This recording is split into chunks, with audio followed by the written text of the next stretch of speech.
The rain had not ceased for 3 days when Jessamine Thornwood learned she was to be married. She stood in the drawing room of Thornwood Manor, her fingers pressed against the cold glass of the window, watching the relentless gray sheets descend upon the gardens her mother had once tended with such devotion. The roses were drowning.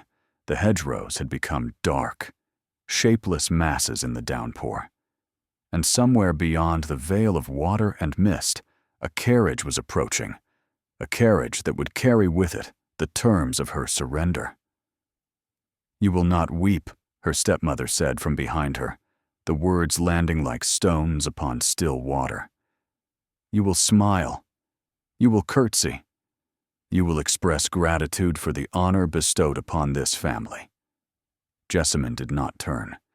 She had learned, in the 4 years since her father's remarriage, that turning to face Heloise Thornwood only invited further cruelty.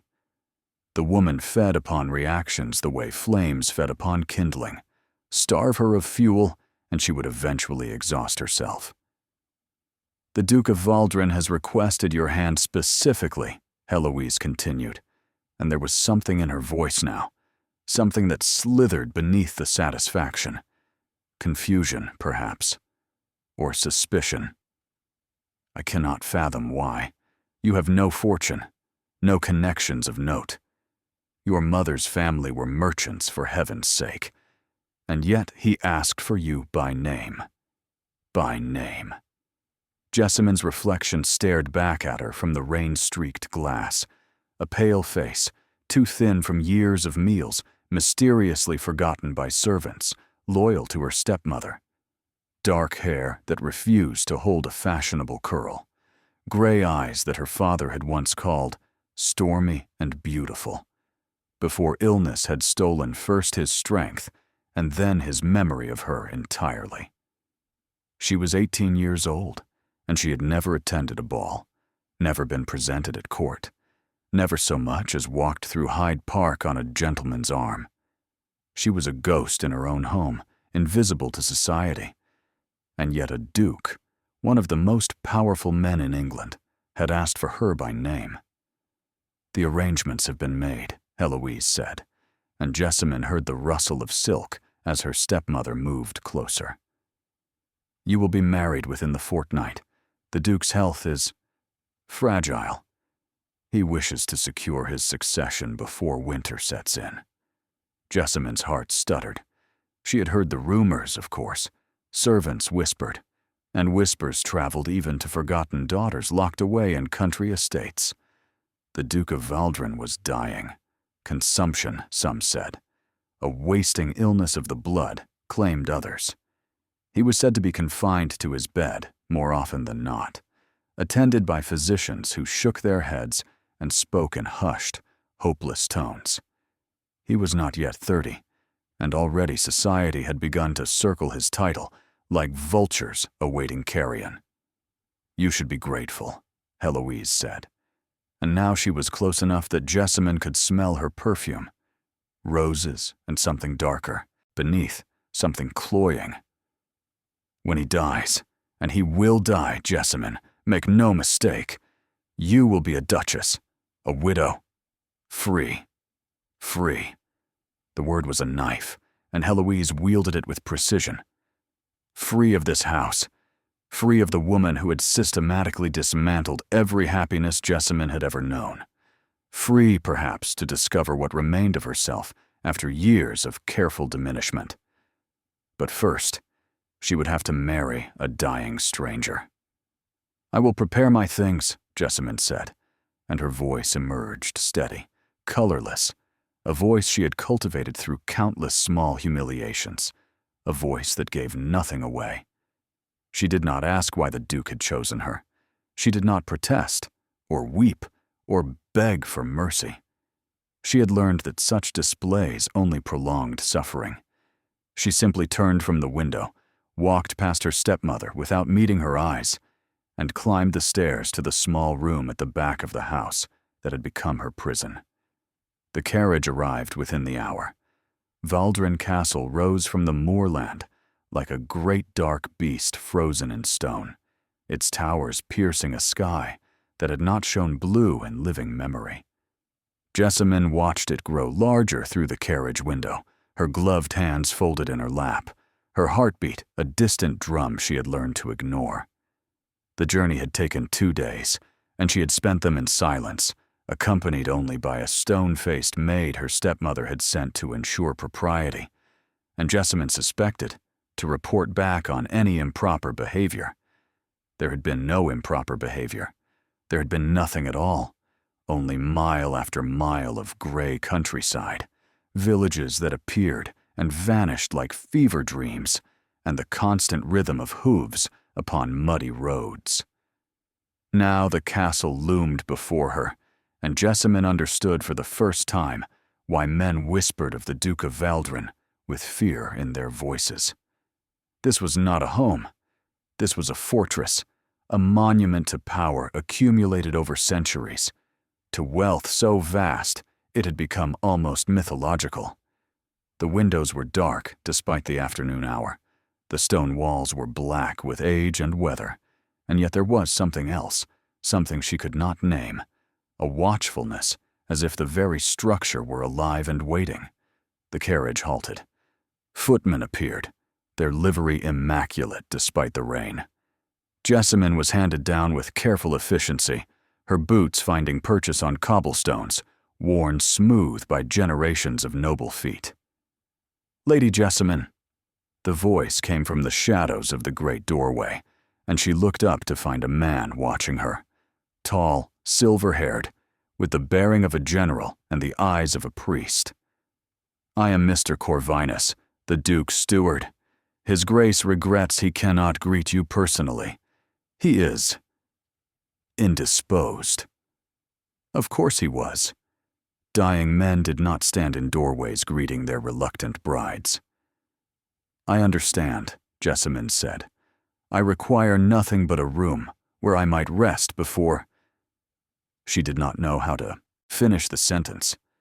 Before what? Before she married a stranger? Before she became mistress of this dark monument? Before her life, such as it was, ended entirely? Before the ceremony, Mr. Corvinus supplied, and something flickered in his eyes.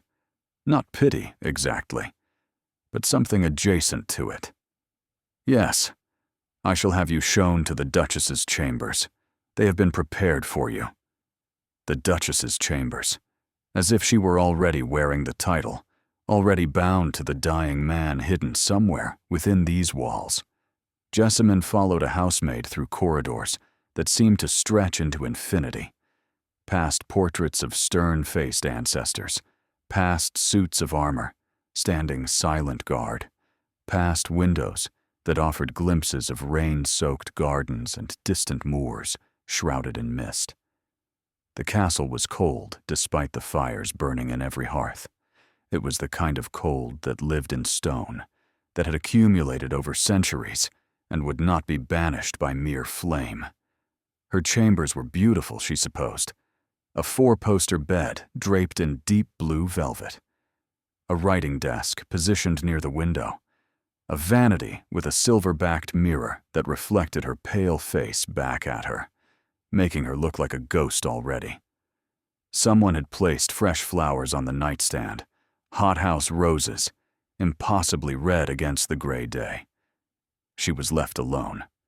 The maid curtsied and departed. The door closed with a sound like a coffin lid.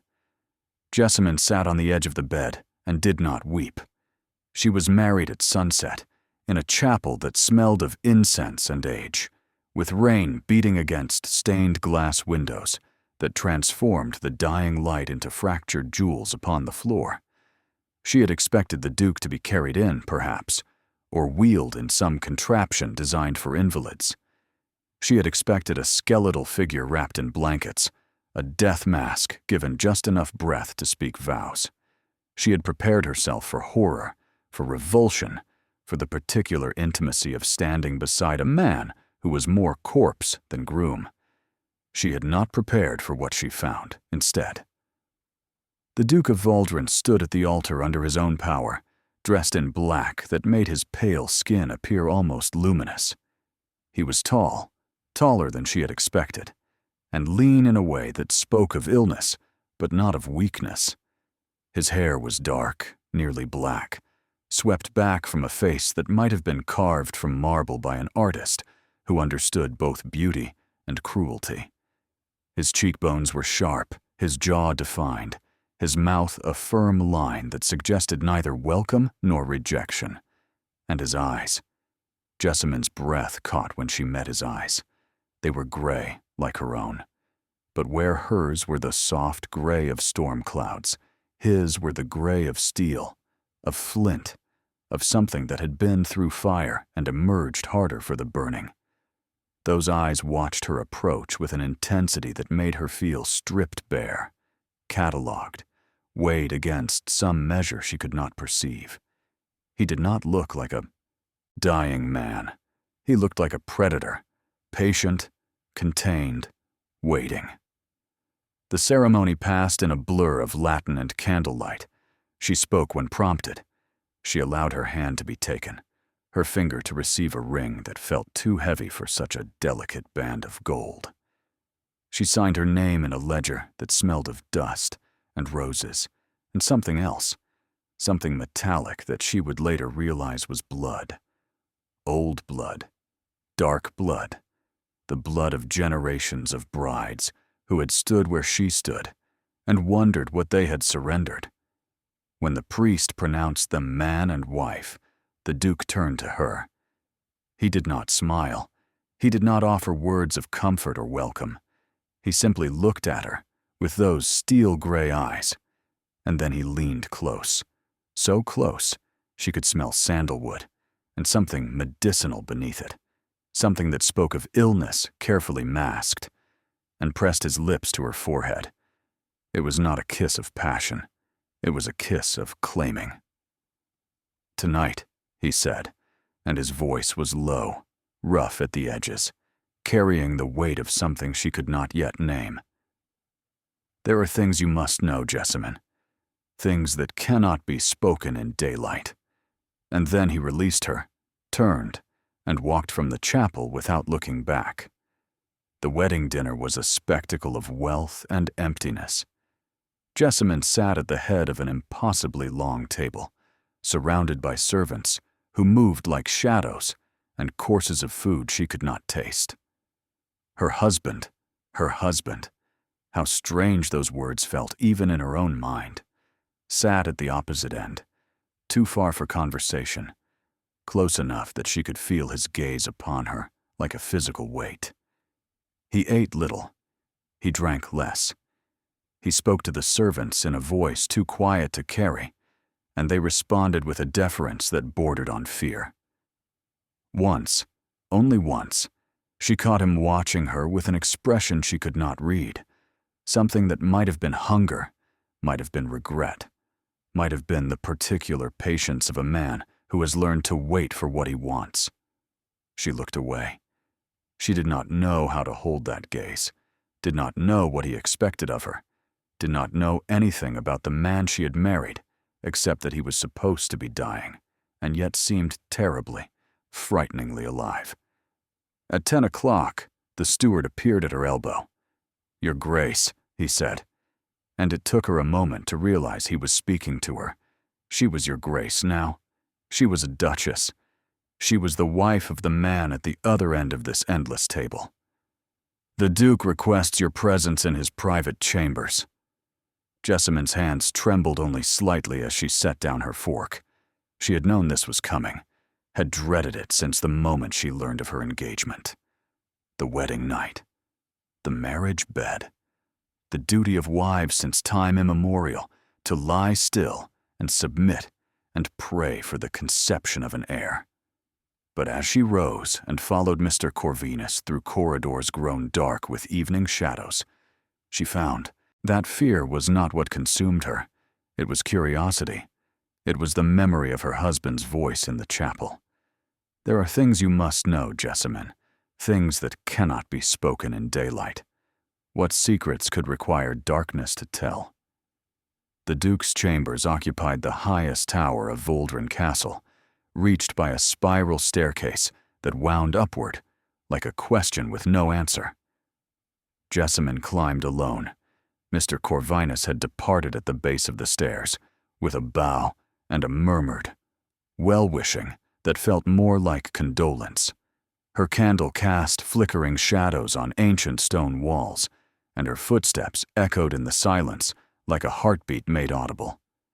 The door at the top was heavy oak, black with age, carved with ravens in flight. She raised her hand to knock. Enter. His voice reached her through the wood, and she obeyed without thinking, pushing open the door to find not a sick room, not the chamber of an invalid awaiting death. The room was vast and warm, lit by a fire that roared in a hearth large enough to stand in. Books lined every wall, rising to a ceiling lost in shadow. Maps and papers covered a massive desk. And standing before the window, silhouetted against the night, was her husband. He had removed his coat. His shirt was unlaced at the throat. His sleeves were rolled to reveal forearms that showed none of the wasting she had expected, none of the fragility that dying men possessed. He looked in the firelight like a statue come to life, cold and beautiful and utterly, terrifyingly powerful. "Close the door," he said. She did. "Lock it." Her fingers found the bolt. The click of metal seemed very loud in the silence. He turned to face her, and in the firelight, she saw something in his expression she had not seen before. Something that might have been guilt, might have been resolve, might have been the particular cruelty of a man about to shatter an illusion. "I am not dying," he said. The words fell into the room like stones into still water. Jessamine did not move. She was not certain she remembered how. "I have never been dying. The illness, the consumption, the physicians shaking their heads. It was all a fabrication, a story carefully constructed and meticulously maintained for 4 years. He crossed the room toward her, his footsteps soundless on thick carpets, his gray eyes never leaving her face. "I needed the world to believe I was weak, fragile, no threat to anyone. And I needed a wife who would not ask questions." "Why?" The word escaped her before she could stop it, a single syllable carrying the weight of 1,000 questions she did not know how to ask. The Duke, Caelan Ashworth, Duke of Valdren, she had learned his name from the marriage certificate and nowhere else, stopped an arm's length from her, close enough that she could see the fire reflected in his eyes, close enough that she could count the shadows beneath his cheekbones, the evidence of sleepless nights that had nothing to do with illness. "Because I am going to destroy the people who murdered my family," he said. "And you, Jessamine, are going to help me." She should have run.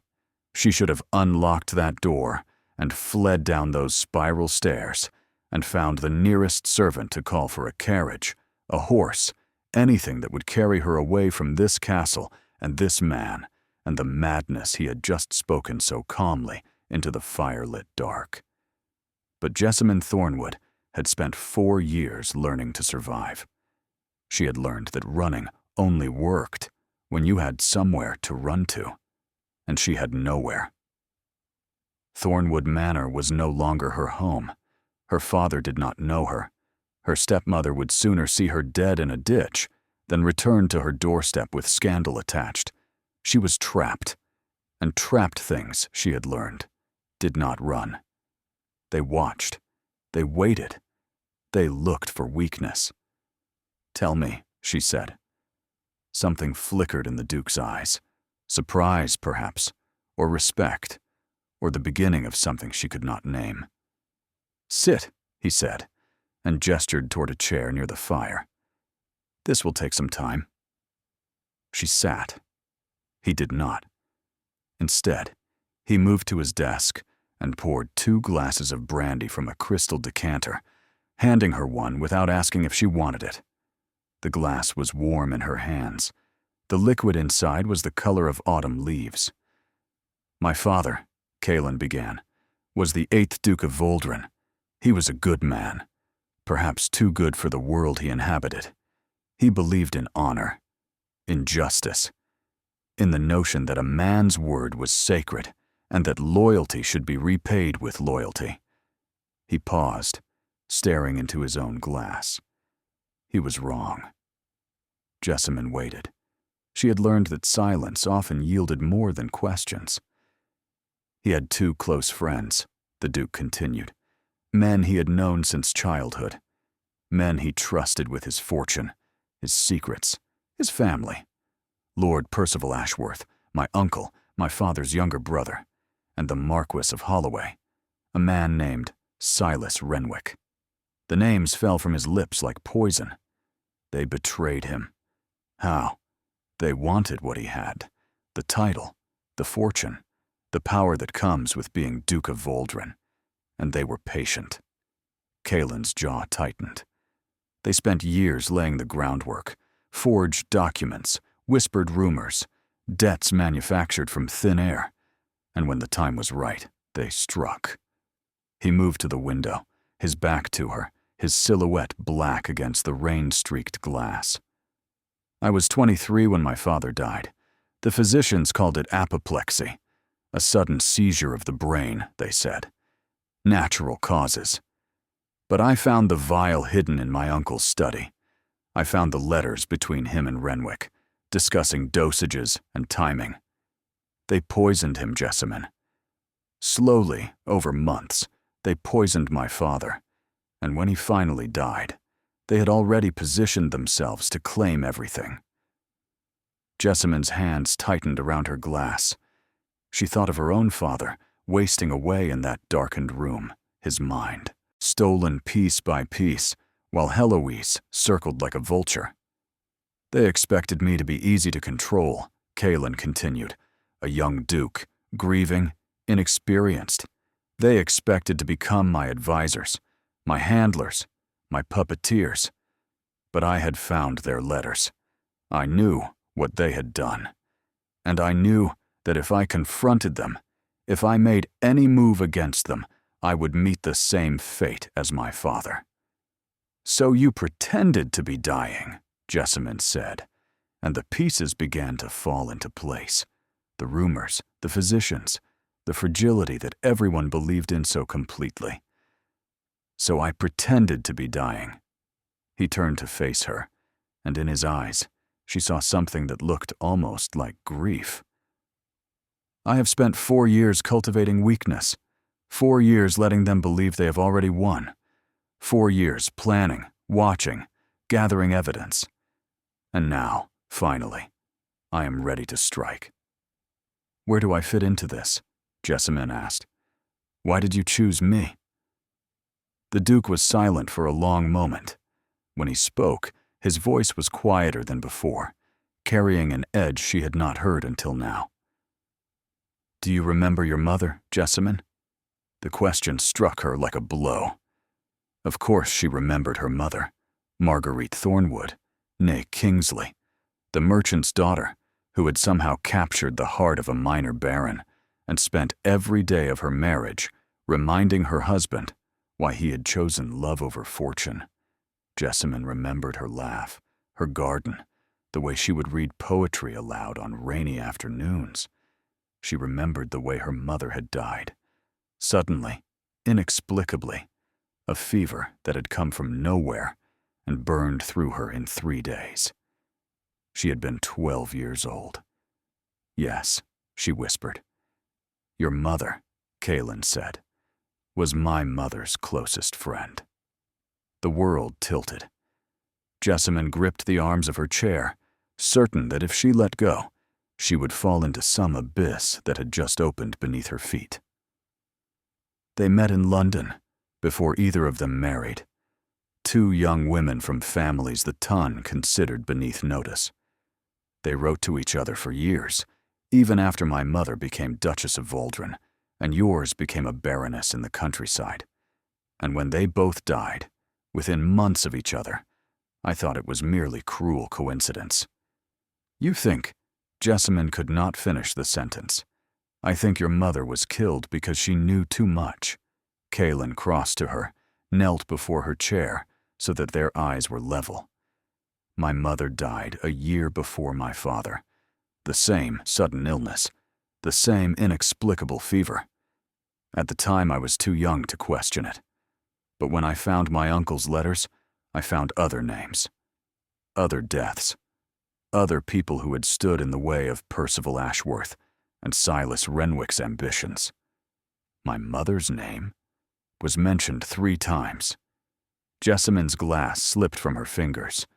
The brandy splashed across the carpet like blood, but she barely noticed. Her mother, her gentle, laughing mother, who had never harmed anyone, who had wanted nothing but her garden and her books and her daughter's happiness. Murdered.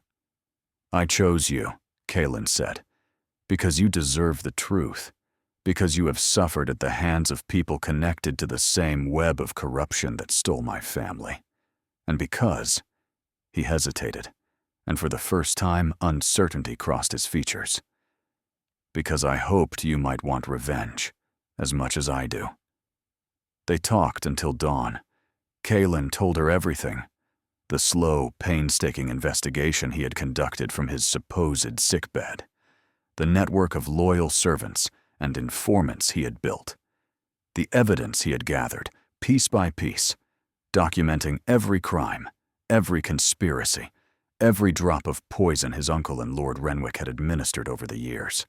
He told her about the others who had died, a solicitor who had discovered inconsistencies in the Vuldren estate documents, a servant who had seen too much, a young woman, a cousin of the Renwick family, who had threatened to expose her uncle's gambling debts and had been found drowned in the Thames, her death ruled a tragic accident.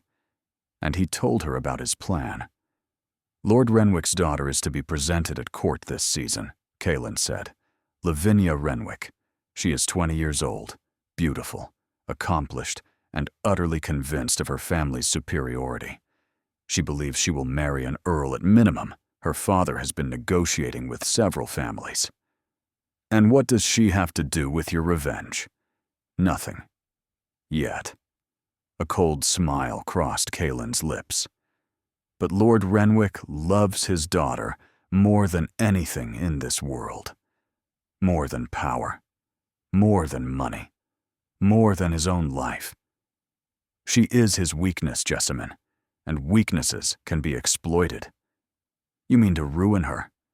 "I mean to expose her father's crimes in such a way that she will bear the stain of them forever. No earl will marry her then. No respectable family will receive her. She will become what Lord Renwick has made of others, a ghost in her own world, invisible to society." There was something terrible in his voice, something that reminded Jessamine of winter storms and avalanches and other forces of nature that destroyed without mercy. "And my stepmother?" she asked. "What is her connection to all of this?" Kaelin's expression shifted. "Your father's second marriage was not coincidence. Heloise Ashworth, she was Percival's cousin. Did you know that?" Jessamine had not known, had never thought to ask about her stepmother's family, had been too consumed with survival to wonder about origins. "She was placed in your household deliberately," Kaelin continued. "Your father's estate is small, yes, but it sits on land that borders my uncle's primary holdings. Land that contains coal deposits worth a fortune. Your father's will, which Eloise has been systematically working to alter, would leave everything to her upon his death, and then, through marriage or sale, to Percival."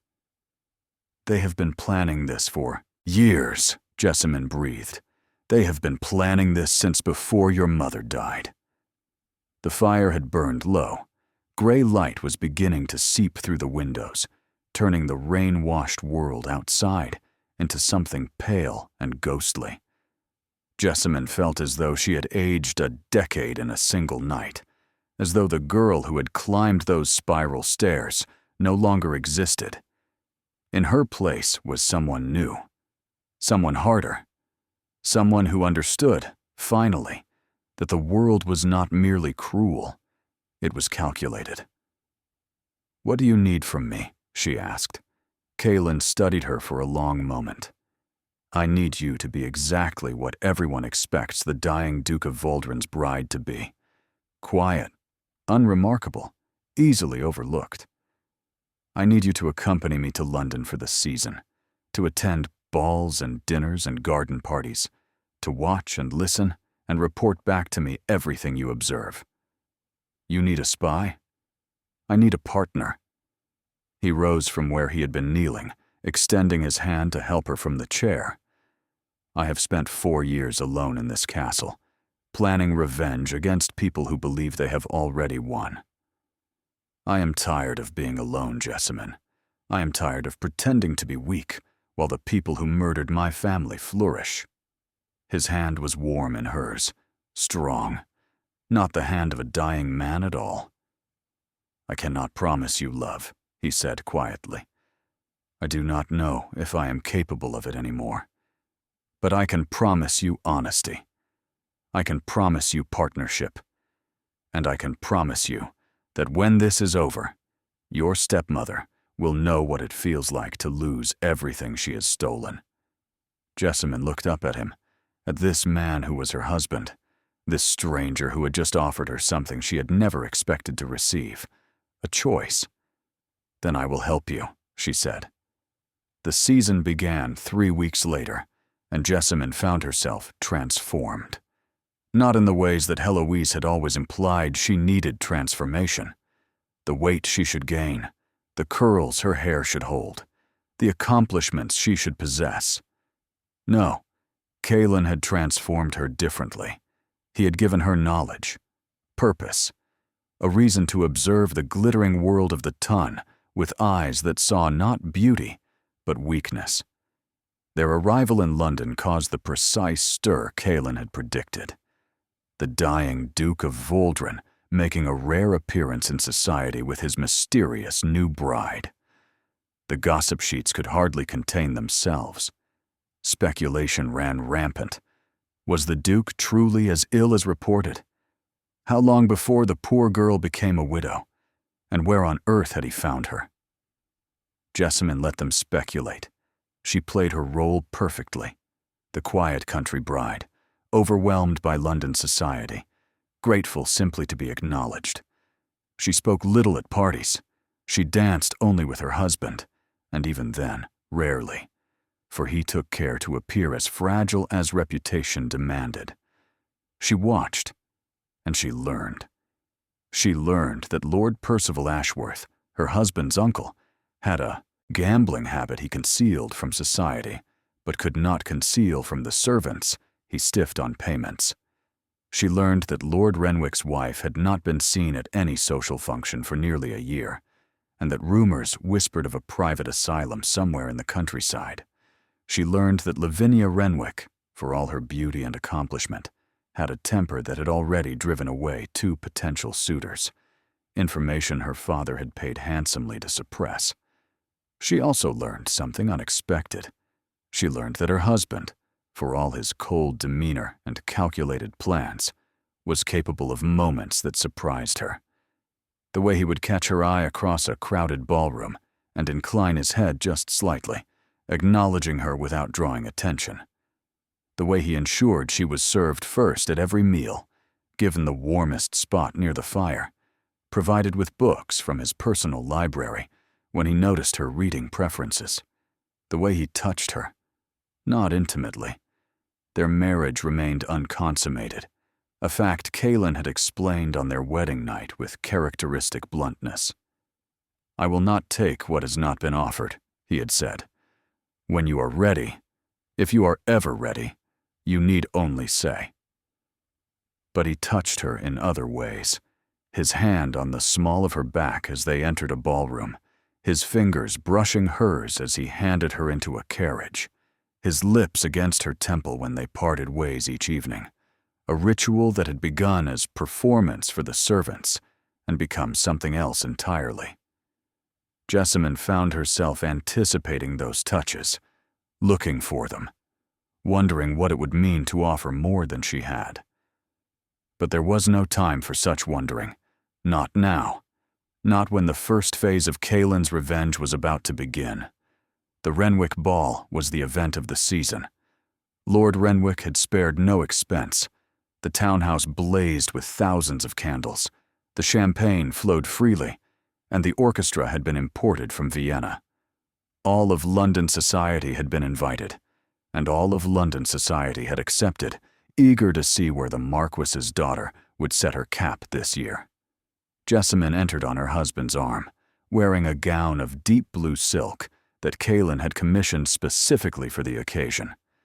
It was beautiful, more beautiful than anything she had ever owned, but that was not why he had chosen it.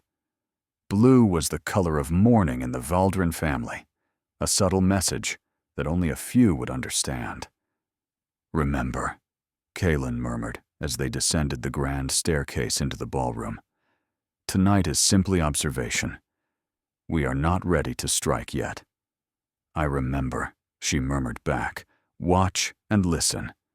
Nothing more." But the evening had other plans.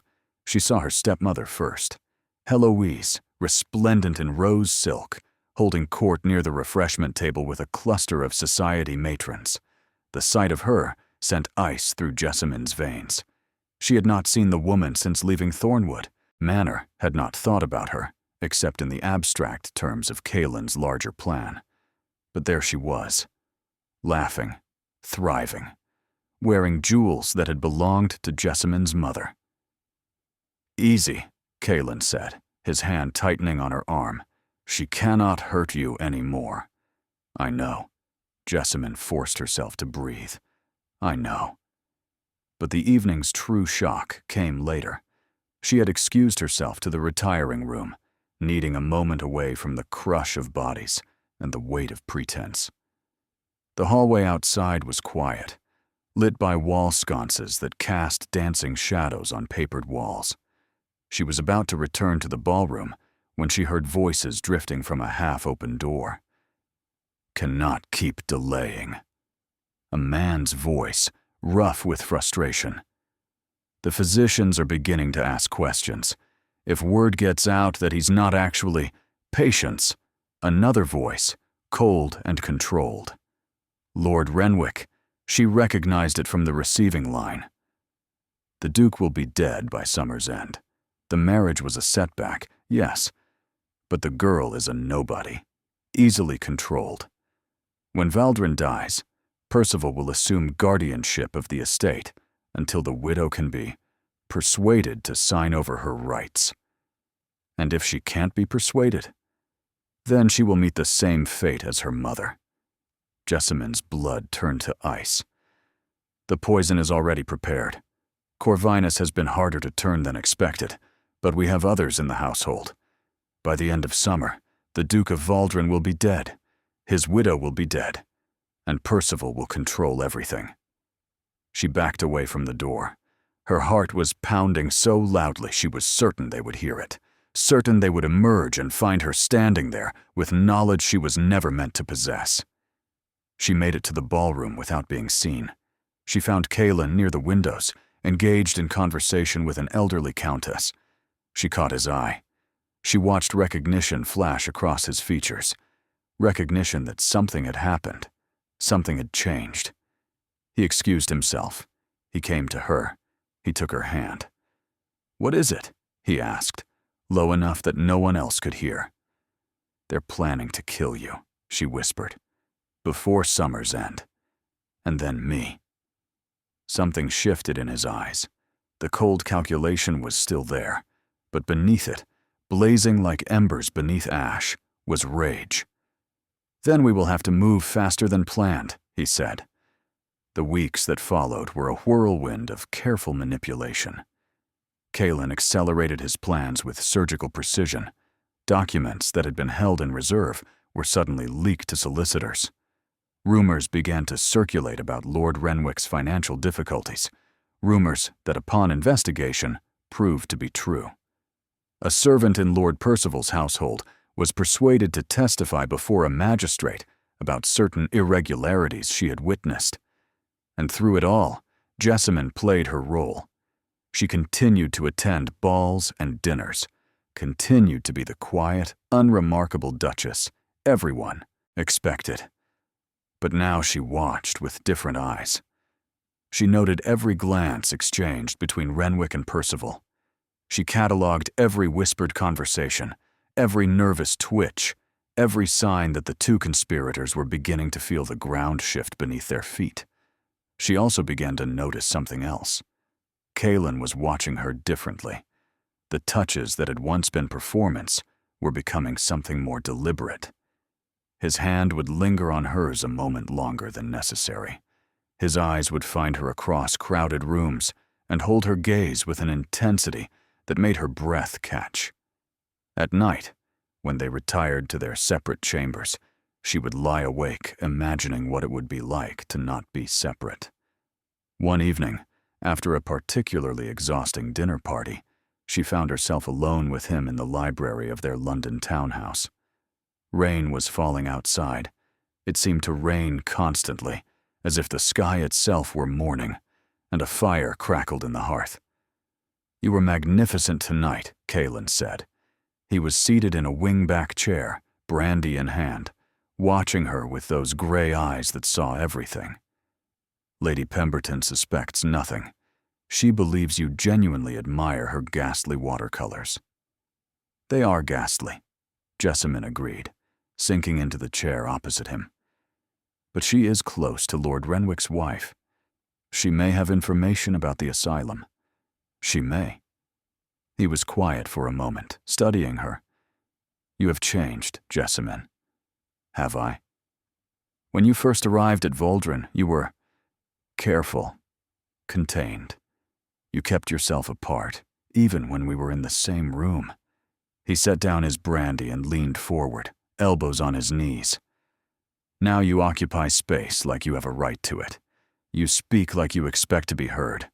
You look at the ton like you know their secrets." "I do know their secrets. Some of them. Yes." A ghost of a smile crossed his lips. "You do." Silence fell between them, but it was not uncomfortable. It was weighted, heavy with things unsaid, with possibilities neither of them had yet acknowledged. "Kalen," she said, and it was the first time she had used his name aloud since their wedding night. "What happens after?" "After? After Lord Renwick is exposed. After your uncle is brought to justice. After you have your revenge." She met his gaze squarely. "What happens to us?" He was quiet for a long moment. When he spoke, his voice was rough. "I have thought about little else," he admitted. "When I chose you, I told myself it was purely strategic. You were connected to the conspiracy. You had reason to want revenge. You would make an ideal partner for what I planned to do." He paused. "I did not anticipate that you would make me feel anything beyond partnership." Jessamine's heart stuttered. "And what do you feel?" He rose from his chair and crossed to her, kneeling before her the way he had on their wedding night. But this time, there was no talk of plots and poison. This time, there was only the firelight and the rain, and the way his hand trembled slightly as he reached up to touch her face. "I feel," he said quietly, "as though I have been waiting for you my entire life without knowing it. I feel as though, when this is over, I would like very much to begin again, to be something other than a man consumed by vengeance. I feel as though I want to know you, Jessamine. All of you. Not just the parts that are useful to my plans." She leaned into his touch. His hand was warm against her cheek. His eyes were silver in the firelight. "Then know me," she whispered. And when he kissed her, it was nothing like the kiss of claiming he had pressed to her forehead on their wedding day. This kiss was question and answer, both. This kiss was a beginning. They did not consummate their marriage that night. But something shifted between them. Some wall that had stood since their first meeting finally beginning to crumble. In the days that followed, they worked together more closely than ever, sharing meals, sharing information, sharing glances that promised more to come. And the revenge that Kaelin had planned for years began to unfold. Lord Renwick was the first to fall. It began with a letter that somehow found its way to every major gossip sheet in London simultaneously. The letter, written in Renwick's own hand, detailed payments made to physicians for false diagnoses. It mentioned poisons purchased under assumed names. It referenced the unfortunate necessity of silencing certain individuals who had asked too many questions. The letter did not mention the Duke of Valdren by name, but it did not need to. Everyone in society knew that Renwick was close to Lord Percival Ashworth. Everyone knew that the Duke's illness had been attributed to natural causes, but never definitively diagnosed. Everyone knew that where there was smoke, there was fire. Within 3 days, Lord Renwick was being investigated by the Crown. Within a week, he was arrested. Within a fortnight, his daughter Lavinia, beautiful, accomplished, utterly convinced of her family's superiority, found herself cut from every guest list in London. The Earl who had been courting her withdrew his suit. Her friends stopped calling. She became, as Kaelin had promised, a ghost in her own world. Lord Percival Ashworth was more difficult to bring down. He had covered his tracks more carefully. But Kaelin had had 4 years to uncover those tracks, and uncover them he had. The evidence of Percival's involvement in the old Duke's death was presented to the magistrate by Jessamine herself. She stood in that wood-paneled chamber, her voice steady, and detailed everything: the letters, the poison, the systematic campaign to steal the Vuldren title and fortune. She watched her husband's uncle turn gray with shock and then red with fury. She watched him realize, too late, that the sickly nephew he had dismissed as no threat was anything but. Percival was convicted of murder and conspiracy. He was hanged at Newgate on a bright September morning, and neither Kaelin nor Jessamine attended the execution. They had other concerns. Heloise Thornwood fled England 3 days before her own arrest warrant was issued. She made it as far as Calais before she was apprehended by French authorities, who had received a very detailed letter from the Duke of Valdren regarding her suspected involvement in certain crimes against British subjects. She was returned to England in chains, her rose silk gowns traded for prison gray, her mother's jewels confiscated as evidence. Jessamine visited her once. The prison was cold and damp, smelling of mold and despair. Heloise sat in a bare cell, her hair tangled, her face haggard with fear and fury. "You," she spat when she saw Jessamine. "You did this. You ungrateful little—" "I did nothing," Jessamine said calmly. "You did this to yourself, Heloise. You and your cousin Percival. You killed my mother. You stole my father's mind with your constant manipulation. You tried to take everything that should have been mine." She leaned closer to the bars. "And now you have nothing." Heloise launched herself at the bars, hands clawing, but Jessamine stepped back easily.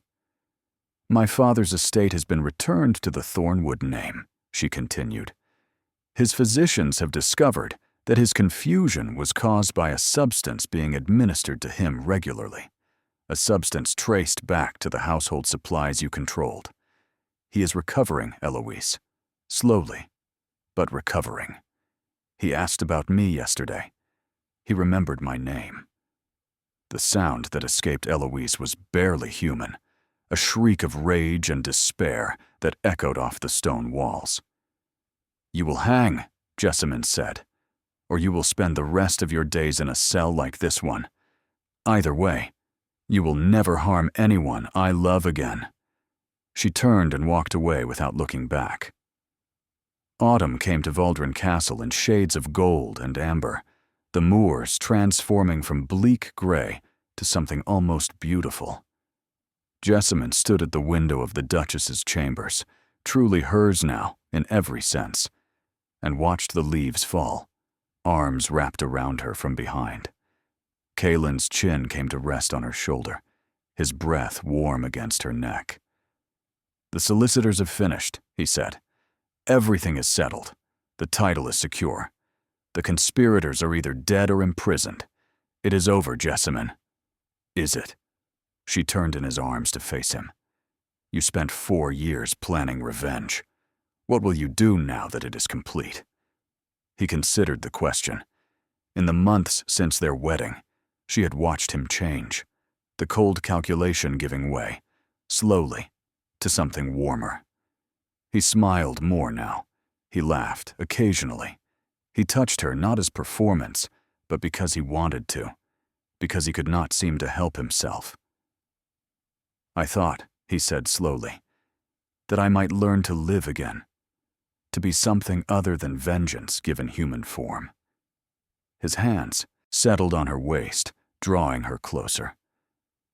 "I thought I might learn what it means to have a future instead of only a past." "And what does that future look like?" "You," he said simply.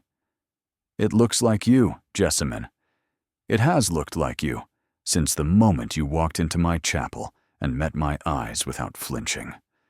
She reached up to touch his face, this face she had once thought cold, now so familiar, so dear.